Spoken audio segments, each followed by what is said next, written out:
Halo Sobat Pariwisata, salam Om Swastiastu, Namo Buddhaya, salam kebajikan. Assalamualaikum warahmatullahi wabarakatuh. Perkenalkan, nama saya Putri Ayu Salama dari Prodi Manajemen Pemasaran Pariwisata dengan NIM 2207776. Dalam video kali ini, saya akan membahas sejarah singkat mengenai sejarah pariwisata di dunia. Sebelum membahas lebih jauh tentang sejarah pariwisata di dunia, mari kita bahas apa itu pariwisata. Pariwisata menurut WTO ialah sebuah fenomena sosial budaya dan ekonomi yang melibatkan perpindahan orang dari suatu negara ke negara lainnya atau dari suatu daerah ke daerah lainnya di luar daerah biasanya dengan tujuan pribadi, bisnis, maupun profesional. Lalu, sejak kapan pariwisata itu ada? Pariwisata ada sejak zaman primitif, yaitu sekitar 2 juta tahun yang lalu. Pada zaman itu, perjalanan dilakukan bukan untuk bersenang-senang, melainkan untuk bertahan hidup. Homo erectus melakukan perjalanan pertama kali untuk mencari makan, menghindari dari musuh, mencari dataran yang lebih tinggi, dan mencari tempat tinggal yang baru. Sejak saat itulah manusia mulai menyebar ke seluruh dunia sebelum dapat membaca dan menulis. Selanjutnya, siapa sih bangsa pertama yang melakukan perjalanan untuk pertama kalinya? Pada tahun 4000 sebelum Masehi, bangsa Sumerian pertama kali melakukan perjalanan, walaupun dalam jumlah yang terbatas, dan bukan untuk bersenang-senang. Namun, pada saat itu, peradaban mulai berkembang, yaitu dengan ditemukannya uang sebagai alat transaksi dan ditemukannya roda sebagai alat transportasi. Pada tahun 3000 sebelum Masehi, bangsa Mesir kuno melakukan perjalanan mengunjungi piramida di Mesir, dengan tujuan untuk memenuhi rasa penasaran dan rasa kesenangan. Mereka juga melakukan perjalanan untuk mengunjungi festival keagamaan, mengunjungi monumen, dan mengunjungi museum. Beberapa ribu tahun kemudian, yaitu pada tahun 776 sebelum Masehi, bangsa Yunani kuno melakukan perjalanan untuk mengunjungi festival, mengunjungi peramal di kota Dondona dan Delphi. Mereka juga memiliki tradisi yang sama dengan Mesir kuno, yaitu Festival Olimpiade Ismian, Pitian, dan Namean, yang merupakan pertandingan olahraga dan seni yang dilakukan untuk menghormati para dewa. Lalu, pada tahun 753 sebelum Masehi, bangsa Romawi kuno dianggap sebagai bangsa pertama yang melakukan perjalanan untuk bersenang-senang, atau disebut dengan travel for pleasure.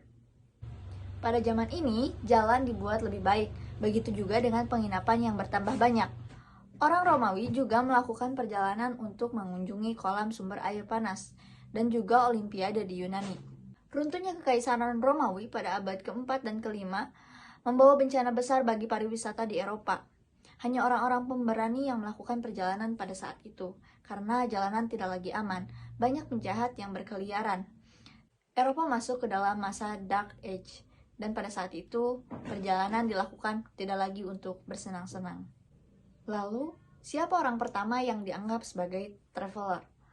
Orang pertama yang dianggap sebagai traveler berdasarkan data sejarah ialah Marco Polo pada tahun 1254 sampai 1234 sebelum Masehi. Ia melakukan perjalanan dari Eropa ke Tiongkok, lalu kembali ke Venesia. Lalu, pada permulaan abad ke-14, jejak tersebut diikuti oleh muridnya yang bernama Ibnu Battuta. Ia berangkat dari Tangier, Afrika Utara menuju Mekah dan Madinah dalam usia 22 tahun dan pergi entah kemana hingga kembali pada usia 29 tahun. Ia melakukan perjalanan seorang diri dengan berjalan kaki kurang lebih 75.000 mil. Ia menyebut dirinya sebagai the first travel of Islam karena perjalanannya sangat menakjubkan. Karena perjalanannya itu, ia telah menciptakan saling pengertian di antara bangsa-bangsa, dan yang paling penting bagi kepariwisataan ialah rasa keinginan untuk melakukan perjalanan dari suatu daerah ke daerah lainnya. Ia menyelesaikan perjalanannya pada tahun 1355 Masehi. Selanjutnya di Portugal, ada Prince Henry the Navigator. Ia banyak mendorong kemajuan di bidang kartografi dan kelengkapan navigasi. Lalu muncul seorang pelayar, yaitu Christopher Columbus. Dalam ekspedisinya ini, ia menemukan Kuba dan Haiti yang kemudian disebut dengan Hispaniola. Dalam ekspedisinya yang kedua, ia menemukan Puerto Rico dan Pulau Antillen kecil, serta Jamaika. Dan dalam ekspedisinya yang ketiga, ia menemukan sungai Orinoco di Venezuela. Di akhir abad ke-15, Portugal menunjuk Alfonso de Albuquerque, Vasco da Gama, dan Fernando de Magalhães untuk menjelajahi kelima samudra yang kemudian mereka wafat di Filipina.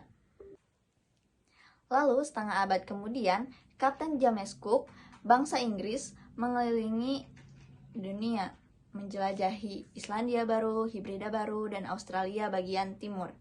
Dalam perjalanannya ini, ia berkesempatan untuk membuat peta dan perlintasan Venus. Mungkin itulah sejarah singkat mengenai sejarah pariwisata di dunia. Sampai jumpa di video selanjutnya. Mohon maaf bila banyak kesalahan. Wassalamualaikum warahmatullahi wabarakatuh.